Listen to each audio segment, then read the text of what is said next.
السلام علیکم ناظرین، آج ہم آپ کے لیے ایک قصہ لے کے آئے ہیں حضرت موسیٰ علیہ السلام اور ایک عورت کا۔ ایک بزرگ ہر وقت بہت غمزدہ رہتے تھے، تو کسی نے ان سے پوچھا کہ آپ کیوں اتنے پریشان رہتے ہیں؟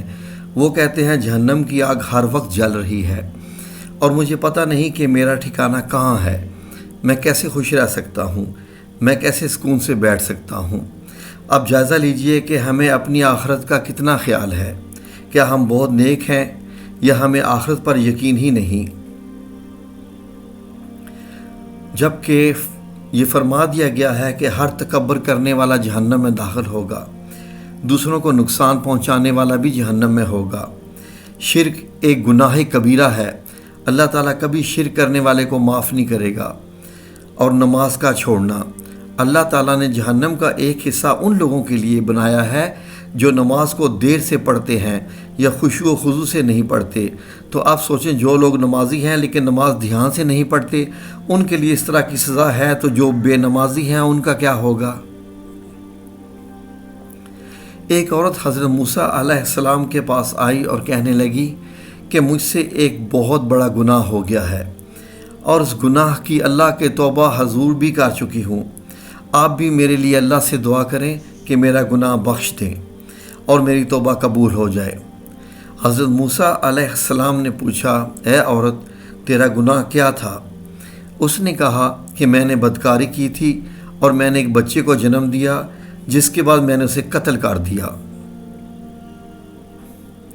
حضرت موسیٰ علیہ السلام نے کہا، اے بدکار، یہاں سے فوراً نکل جا، اس سے پہلے کہ تیری نحوست سے آسمان سے آگ نہ اتر آئے جو ہمیں بھی جلا دے۔ وہ عورت بہت ہی شکستہ دل کے ساتھ وہاں سے چلی گئی۔ جبریل تشریف لائے اور عرض کیا، موسیٰ، اللہ تعالیٰ آپ سے پوچھ رہے ہیں کہ آپ نے توبہ کرنے والی کو کیوں لوٹا دیا؟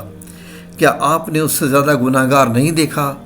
حضرت موسیٰ علیہ السلام نے پوچھا، اے جبرائیل علیہ السلام، اس سے زیادہ گناہ گار اور کون ہو سکتا ہے؟ جبرائیل علیہ السلام بولے، جان بوجھ کر نماز چھوڑنے والا، جان بوجھ کر نماز چھوڑنے والا۔ تو ناظرین، آپ نے یہ دیکھا کہ جو جان بوجھ کر نماز چھوڑے، اس کا گناہ اس عورت سے بھی بڑھ کر ہے۔ تو اپنی نمازوں کی حفاظت کیجیے، اپنی نماز قائم کیجیے۔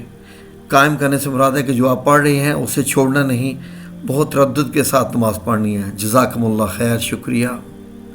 ویڈیو اچھی لگی ہو تو لائک اور سبسکرائب ضرور کر دیجیے گا، آپ کی بڑی مہربانی ہوگی۔ ہم کوشش کر رہے ہیں کہ ہم اچھی ویڈیوز اور واقعات آپ کے لیے لے کے آئیں جن سے آپ کے دل کو سکون ملے، اور اللہ تبارک و تعالیٰ بھی ہم سے اور آپ سے راضی اور خوش ہو جائے۔ آمین یا رب العالمین۔